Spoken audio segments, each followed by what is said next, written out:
Good morning class. बेटा ये हमारी 5th यूनिट का नेक्स्ट टॉपिक है मैग्नेटाइजेशन एंड मैग्नेटिक इंटेंसिटी, जिसे हम हिंदी में चुंबकीयकरण एवं चुंबकीय तीव्रता बोलते हैं। ठीक है, तो इसमें बहुत सारे फॉर्मूलास आएंगे, बहुत सारे नए नए टर्म्स आएंगे जो कि आपको याद रखना पड़ेगा। इसमें जितने भी फॉर्मूले हैं आपको ज़्यादातर याद रखने हैं। ठीक, अब सबसे पहले हम देखते हैं कि मैग्नेटाइजेशन क्या होता है। मैग्नेटाइजेशन को हम एम से रिप्रेजेंट करते हैं और कैपिटल एम से। ये जो मैग्नेटाइजेशन होता है ये होता है पर यूनिट वॉल्यूम पर जो मैग्नेटिक मोमेंट लगता है।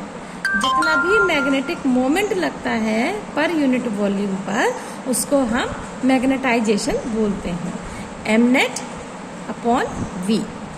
और जो हमारा, इसे मैं हिंदी में भी बता देती हूँ। हिंदी में क्या है कि जो पर इकाई आयतन पर जो परिणामी चुंबकीय आघूर्ण है ना, पर इकाई आयतन पर जो परिणामी चुंबकीय आघूर्ण है उसको हम क्या बोलते हैं, मैग्नेटाइजेशन बोलते हैं। एम जो है, जो मैग्नेटाइजेशन है वो हमारी वेक्टर क्वांटिटी है और इसकी जो हमारी डायमेंशन होती है वो होती है L-1 A और इसकी यूनिट AM-1 होती है, यानी कि एम्पियर पर मीटर होती है। ठीक, अब देखिए, अब हमने सोलेनॉइड लास्ट यूनिट में पढ़ा था, तो हम एक सोलेनॉइड कंसिडर करते हैं और उसमें पर यूनिट लेंथ पर मान लेते हैं कि जो नंबर ऑफ टर्न्स हैं वो कितने हैं, N है। ठीक, और उसमें करंट कितनी है, कैपिटल I, क्योंकि करंट को तो हम I से रिप्रेजेंट करते हैं। अब सोलेनॉइड को हम पहले पढ़ चुके हैं, पिछली यूनिट में हमने पूरा सोलेनॉइड के बारे में पढ़ा है। तो यहाँ पर सोलेनॉइड का हम फॉर्मूला यूज करते हैं। ठीक है, तो वो फॉर्मूला कौन सा था, B0 = μ0 Ni।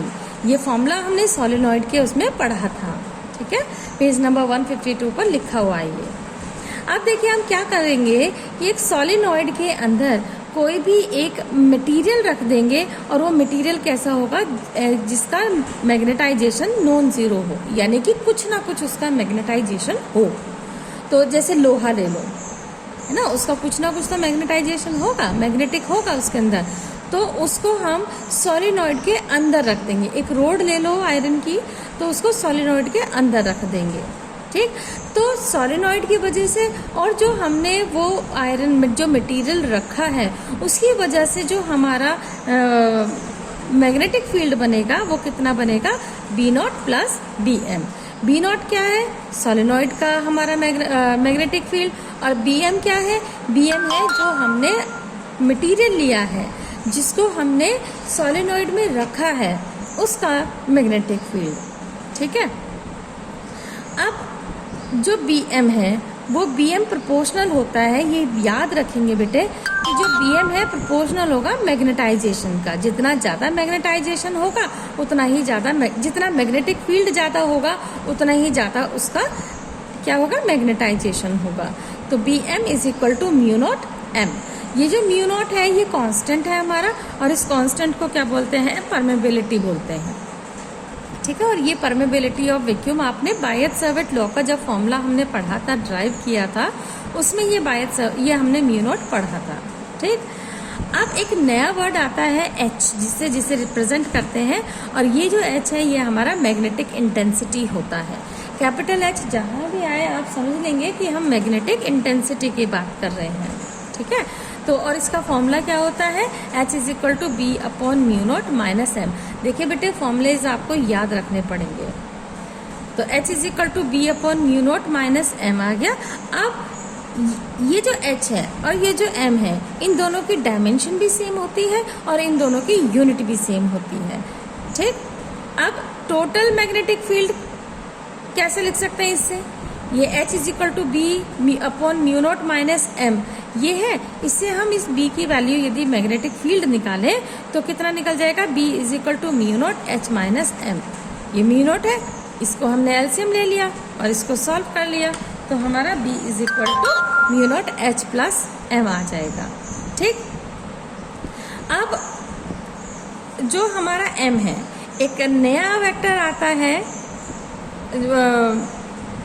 एक नई चीज आती है इसमें, अब देखिए, जो हमारा ये मैग्नेटाइजेशन होगा, मैग्नेटिक फील्ड होगा, वो दो तरीके से आएगा। दो तरीके से, दो चीज़ों की वजह से हमारा मैग्नेटिक फील्ड आएगा। किस किस की वजह से? एक तो जो हमने सोलेनॉइड की वजह से, ठीक है, क्योंकि उसमें करंट फ्लो हो रही है तो नेचुरली उसमें मैग्नेटिक फील्ड होगा। दूसरा क्या होगा, हमारा जो हमने मटेरियल जो सोलेनॉइड के अंदर रखा है उसकी वजह से भी तो मैग्नेटिक फील्ड होगा। तो उन दोनों की वजह से मैग्नेटिक फील्ड होगा। तो जो उन दोनों की वजह से जो मैग्नेटाइजेशन आएगा, टोटल मैग्नेटाइजेशन आएगा, वो आएगा M। ये बेटा साई है, CHIEI, इसको हम साई कहते हैं। ये मैंने लिख भी दिया है, CHI साई होता है, ये X नहीं है, ये साई H है, ठीक है। और साई हमारा जो है डायमेंशनलेस क्वांटिटी होती है, यानी किसी कोई डायमेंशन नहीं होती। और इसको हम क्या कहते हैं? मैग्नेटिक सस्पेसिबिलिटी कहते हैं। ये वाला वर्ड आपने, जब मैंने इलेक्ट्रिसिटी वाला कराया था, इलेक्ट्रिक फील्ड करा था, तब भी ये वाला वर्ड आया था साई, और इसको मैग्नेटिक सस्पेसिबिलिटी कहते हैं, ठीक है। अब इक्वेशन 5.16 और 5.17, 5.16 यानी कि B is equal to mu naught H plus M, और 5.17 M is equal to mu H। इस वैल्यू को, यानी कि हम इस क्या करेंगे, इस M की वैल्यू इस इक्वेशन 5.16 में, इक्वेशन 5.17 से 5.16 में M की वैल्यू रख देंगे, तो जो B की वैल्यू आ जाएगी वो आ जाएगी B is equal to mu naught, तो हमारा कॉमन है ही बाहर, देखिए आप, है ना। अब H, इसमें भी H है और इक्वेशन 5.17 में भी H है, तो H हमारा कॉमन आ जाएगा। तो क्या बच जाएगा अंदर? 1 प्लस साई। तो ये हमारा क्या आ जाएगा, इसमें हम जो 1 प्लस साई है, ये देखो आपको ध्यान रखना पड़ेगा कि 1 प्लस साई जो है इसको हम म्यू आर से रिप्रेजेंट कर देंगे, ठीक है। इसको हम किससे लिख देंगे? म्यू आर से। तो क्या आ जाएगा? Mu naught mu R H, और इस पूरे को क्या लिख देंगे? Mu is H। तो हम देखिए आगे इन्होंने बता भी रखा है कि mu are is equal to 1 plus psi लिख देंगे, जो कि डायमेंशनलेस क्वांटिटी होता है, और इसे हम क्या कहते हैं? रिलेटिव मैग्नेटिक परमेबिलिटी बोलते हैं इसको, ठीक है। और जो म्यू है वो म्यू इज इक्वल टू कितना होता है? Mu is equal to mu naught r, mu are is equal to mu naught 1 plus psi. ये वाले सारे रिलेशन आपने इलेक्ट्रिक फील्ड में करा था, ठीक है। तो ये आपके लिए नया नहीं होगा, सब आपने ये पढ़ रखे हैं, ओके। अब दूसरा जो ये एक छोटा सा टॉपिक है, छोटा सा टॉपिक नहीं, ये इन्होंने एक टेबल दे रखा है। तो बेटे इस टेबल को आप एक बार ज़रूर देखेंगे कि डायमैग्नेटिक सब्सटेंसेस की साई की वैल्यू कितनी होती है। ये इन्होंने डायमैग्नेटिक सब्सटेंसेस दे रखे हैं और साई की वैल्यू दे रखी है। सबके लिए साई की वैल्यू जो है वो अलग अलग होती है, तो इस चीज़ का भी आप ध्यान रखेंगे, ओके।